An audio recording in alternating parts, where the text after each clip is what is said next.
Hallo en welkom by Fokus, ek is Lenet Francis. Later in die program praat ons met die diamantreus De Beers oor die rehabilitasie van sy myne in die Noord-Kaap. Ons hoor ook by De Beers hoekom Namakwa Mines aan Transhex verkoop is en wat hulle planne in die streek is. Maar eers ons hoofstorie. Die mynreus De Beers se besluit om sy mynregte van Namakwa Mines aan Emerald Panther Investment, ook bekend as EPI, te verkoop, het groot reaksie onder inwoners van die Noord-Kaap uitgelok. Die transaksie moet egter nog deur die regering goedgekeur word. Die Transhex mynmaatskappy besit 'n 50% aandeel in EPI. Inwoners van dorpe soos Kommagas en Hondeklibaai, as ook omgewingsgroepe is dit eens dat die omstrede transaksie nie beklink moet word totdat De Beers se diamantmyne gerehabiliteer is nie. Intussen is 'n geregistreerde grondeis nog iets wat, volgens inwoners, in ag geneem moet word. Fokus se uitvoerende regisseur Nicoline de Wee en kamerman Trevor Pistorius het Namakwa besoek. Hier is hul verslag. Die delwers hoop 'n wink, diamante skitterblink. Eens die vesting van die diamantryk word nou deur 'n ander bril bekyk. Slaggate van die dood is hier te vind, ook die gesnik van 'n moeder wat huil oor haar kind. Kinders staar verlangend oor die onderdeur, want hul vader is daar nie meer. Die blomme wink. Namakwa, die hartland van vele, bekend vir sy blommepragt, maar diep binne-in is daar pyn, hartseer en teleurstelling oor verwoesting wat tans in die gebied gesaai word. En dis waaroor alles gaan, diamante.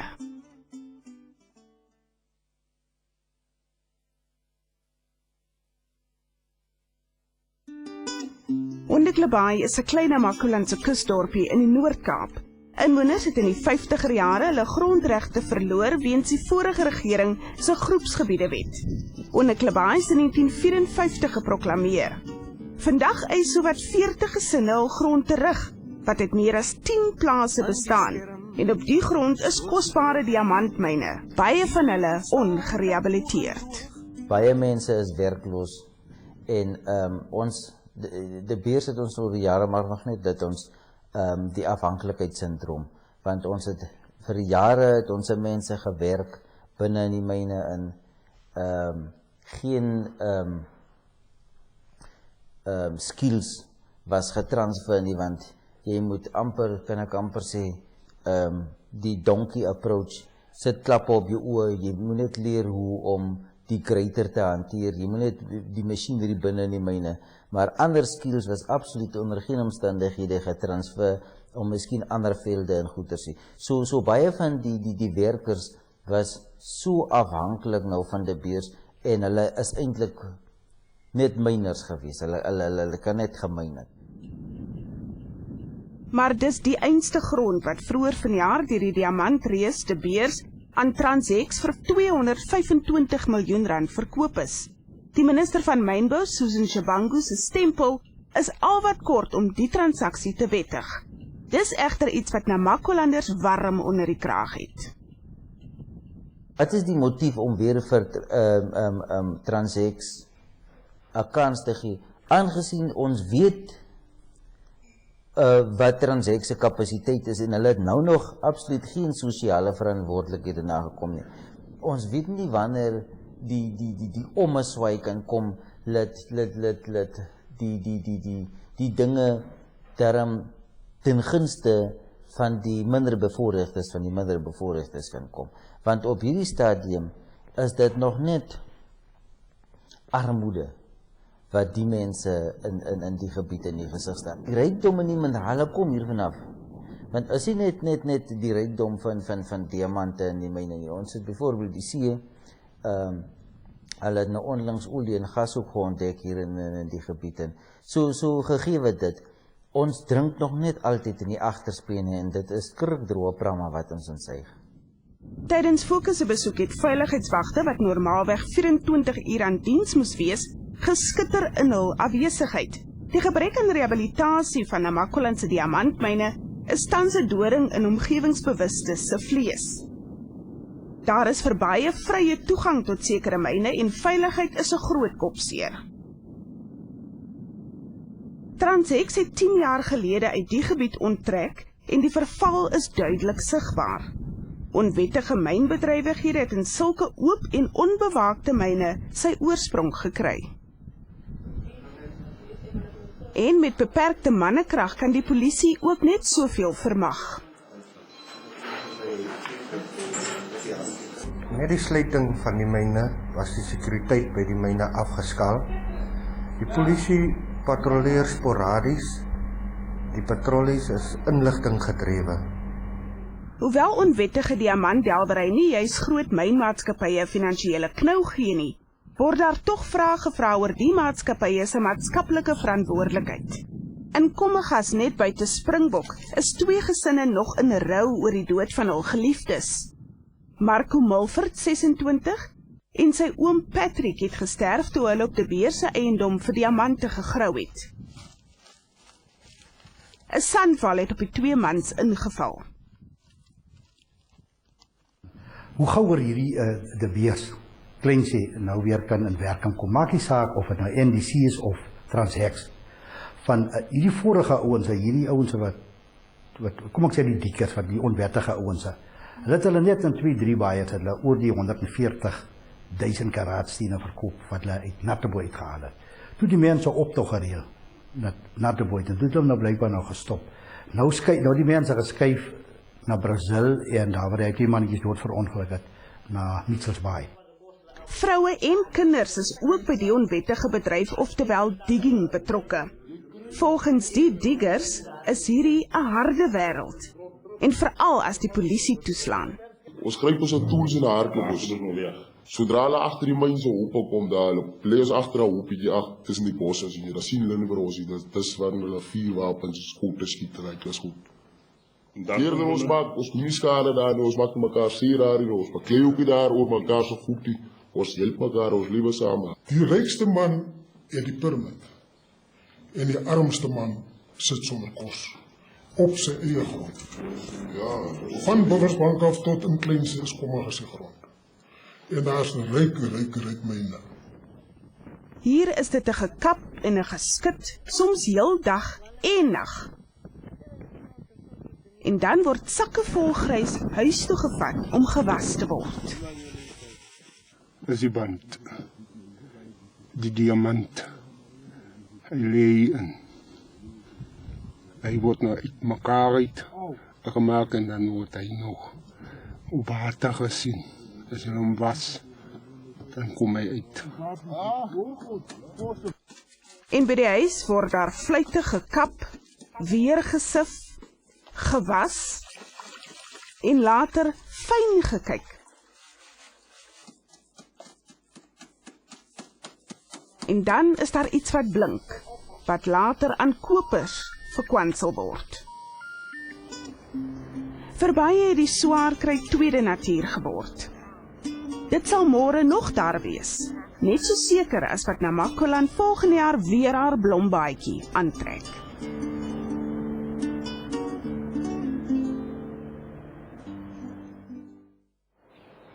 Net hierna praat ons met De Beers oor hul rehabilitasieplanne vir daardie omgewing. Bly ingeskakel.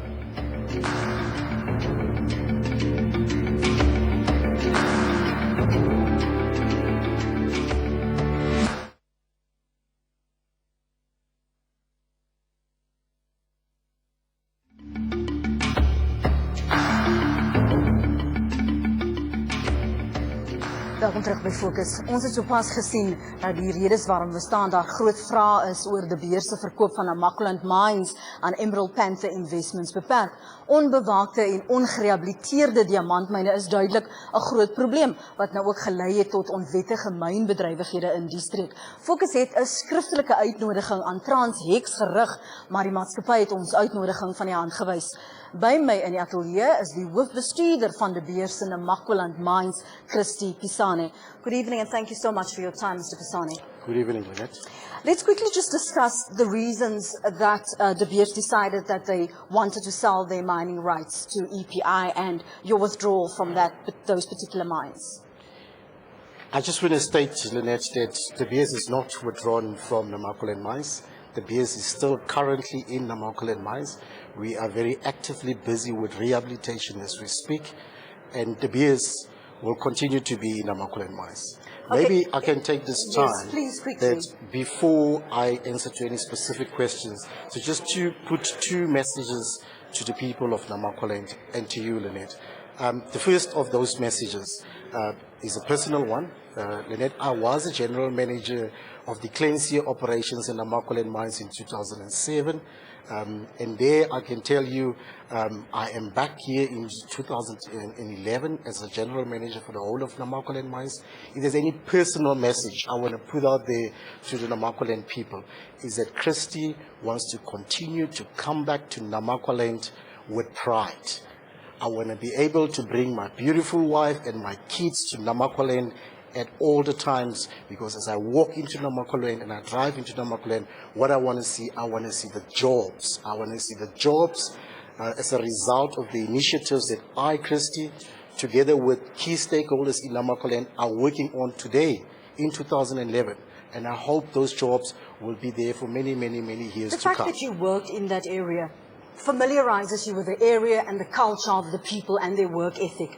And you would then understand why these people feel so disillusioned and left outside this whole negotiating realm on the part of De Beers, because this has been their livelihood. And in the same manner that you personalize this message, they've been personalizing their plea that they have been left in the dark with regard to work, unemployment, 80% unemployment. So, given that background that you've just stated, what have you done in that period that De Beers was actively involved with those mines? What rehabilitation has happened, and what kind of investment has happened in terms of people and the transference of skills? Let's first talk about rehabilitation of mines, where you've been active. Lynette, I'll come to the rehabilitations of mines and what we have done in the past. But what I first want to put to you is the second part of my message. Can I please ask you that we do the second part towards the end of the show? We've got a lot of points that we need to get to. Can you please just discuss the active mines you're involved in and what kind of rehabilitation has happened since? Lynette, we have been mining in Namaqualand mines for many, many years. And we have actually been the biggest job creator in Namaqualand mines. In 2004, we were employing 3,000 people. I'm talking about, on average per year, we were employing about 3,000 people. We've been trying to turn around Namaqualand mines since 2006. Unfortunately, with the recession that hit us, that hit the rest of the world in 2008, it became even more and more difficult to make Namaqualand mines profitable. And what I can tell you, Lynette, is that in the last 3 years, very difficult years for the rest of the world, as well as for De Beers, we have been doing core rehabilitation work in Namaqualand mines. As I speak to you, as of the 31st, as of our statements of the 31st of August, we've spent 100 million rand on rehabilitation and restoration. An average of about 35 million rand a year we've been spending in very, very difficult times, in times when the rest of the world has been finding it extremely difficult to be able to. Profitability, sorry to break your word there, sir. Profitability has certainly then been a consideration in terms of selling those mining rights. If you look at the attempts that the community have made also to acquire these rights, on what grounds were EPI given the go-ahead? Very good question, Annette. In fact, I can tell you the company has put in effort and money in ensuring that the process of selecting a person or the company that comes and mines the Namaqualand mines yields the best results, in that it yields the jobs. And therefore, we actually employed Standard Bank to help us run a very open and transparent process to ensure that we select the company which got the best chances of making a success of Namaqualand mines. I can tell you, Lynette, mining alluvials is probably one of the most difficult diamond resources to mine. I was there in 2007, as I said to you, as a general manager in the place, and I can tell you it is very easy to lose money in Namaqualand mines. And therefore, Transhex passed 2 key and critical criteria. The first one of them being, Transhex has demonstrated to us that they have the knowledge and the skills and the experience to mine this very difficult mineral resource called alluvial mines. Second, but very important, Lynette, is that Transx has shown an important thing. They've demonstrated to us that they have the financial capability of being able to mine Namaqualand mines. Important to that is that they have also demonstrated that they have the rehabilitation financial guarantees to be able to do the rehabilitation and restoration as required as a matter of interest by law. You would have seen in our insert that one of the speakers said that De Beers created, and I quote him, a afhankelijkheids syndrome. They've created this culture of dependency on De Beers. And now, since their attempt to acquire these mining rights, they've actually been told they don't have the necessary skills and commitment and experience, as you mentioned, that EPI were the grounds that they were selected as the receiver of those mining rights. I want to ask you, because this is one of the claims that that community makes. They say that their claim to the Land Claims Court was the cause for concern for De Beers pulling out of that area. And we have confirmation of an email sent to us confirming, and I quote, "This email serves to confirm that the Hondeklip buy has been verified and officially registered as a valid claim." So what do you say on the grounds that they claim, the community, that the reason De Beers pulled out was because they were scared of this claim, and that it was going to be granted because we're talking about 8 to 10 farms and lands where those mines are operational?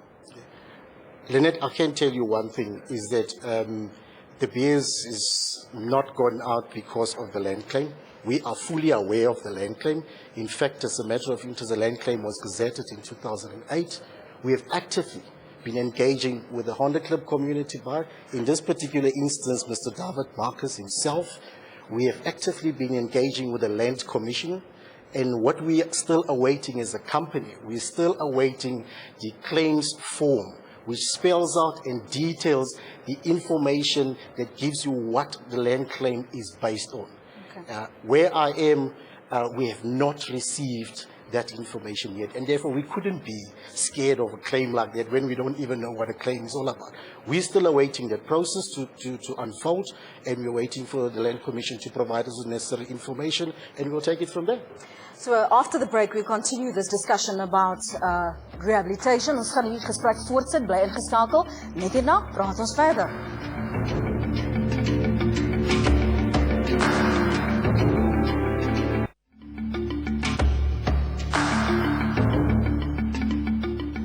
Welkom terug. Ons sit die gesprek voort met De Beers oor hulle rehabilitasieplanne van diamantmyne in Namaqualand. Wat is die planne vir daardie streek? The plan for Namaqualand mines is fivefold, Lynette. In fact, I'm going to categorize it in two folds. The plan for Namaqualand mines is to get a company that can come there and mine Namaqualand mines. There's about 10 million carats left in the ground that we believe can be mined. And the plan we've got currently on the table, we believe that we can create between 500 and 600 jobs just from the mining point of view. The second stage of the plan, Lynette, is that we are embarking on what we call sustainable economic development projects in Namaqualand. As I speak to you, Lynette, as a promise that our CEO and our chairman, Mr. Baron Peterson, our CEO, Philip Barton, made, that we are going to be in Namaqualand and we're going to continue to contribute to jobs in Namaqualand.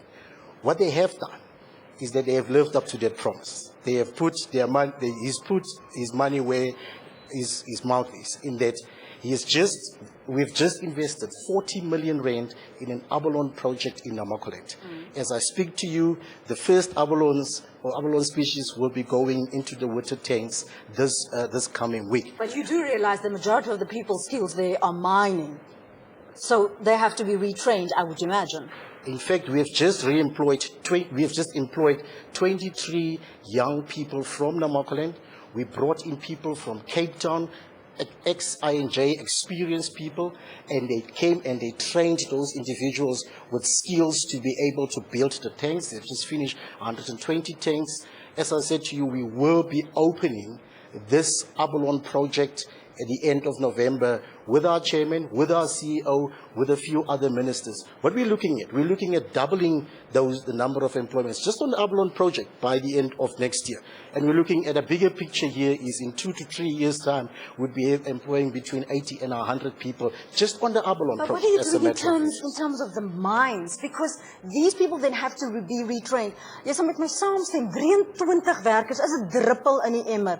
People, if they're not skilled, they still have to be retrained. And you're bringing in other people again to assist them. What do they do in the interim? This is all that they know, is mining. What have been your prescriptions or advice in terms to EPI and to Transhex, for example, in terms of developing the community and empowering them with skills? Very good question. Lynette, like I said, that is the first set of the approach, is that we want to reopen the mining, when we start the mining, because we know we've got people with skills in Onneklip by Komagas and Buffelsrivier, because we gave them those skills. In fact, as a matter of interest, the many people we have employed are actually employed currently in manganese and iron ore mines, and they are working out there and using those skills. So that's why we actually appointing a company called Transhex with the right credential in terms of a track record, with the right financial ability to be able to make this a success, so that they can go back into Komagas, Buffels, and Hondeklip Bay and re-employ those people in the mining sector. So you're saying that the communities there must be patient? In fact, what I'm saying to the community out there is that the BS is going to ensure that the right things are being done so that mining becomes a success. But the BS is also continuing to be in the area and will continue to contribute to jobs. As a matter of interest, myself, the district mayor and the Namakwa mayor, on the 6th of August, we just launched the SMME Enterprise Development Hub. It's a project we're doing extremely well in. I mean, in the country, we have loaned out 14 million rand to SMMEs. We've recovered 95% of the money, and we have created 400 jobs so far. And therefore, we brought it to Namakwa and we brought it to Cleansia because we want to create those jobs. We also want to move away from the point where people are dependent on mining only. That's why we are here to create alternative jobs, which is fundamental from a sustainability point of view. I mean, we are also working with 3 independent power producers. We're looking at bringing 3.5 billion rand worth of investment of solar, of wind energy to Namakwa. We're running out of time. Just within 30 seconds, if you may, if you can. The talk about nationalization of mines, is that a concern for you? Because if you look at the history of what's happening in Namaqualand and those areas, one would say there's ground support for that idea. The nationalization debate is no concern for us. In fact, we are actively engaging on the debate via the chamber with the other sectors, and we are comfortable. We will go through the debate in terms of nationalization, not making us in any way comfortable. And I can tell you that it is certainly not going to shake any of our commitments that's made by our chairman and our CEO for Namakwaland. We'll come in and create jobs in Namakwaland. Thank you very much for your time. We're going to have to leave it there for this moment. Dit was dan vanaand se Fokus. Kykers se kommentaar en voorstelle is soos altyd welkom. Skryf net die woord Fokus gevolg deur 'n kort boodskap en SMS dit na 34444. SMS kos R2. En u kan gerus ook 'n lid word van ons Fokus groep op Facebook. Van my Lynette Francis en die res van die Fokus span. Dankie vir jou tyd vanaand. Totsiens tot volgende Sondag aand.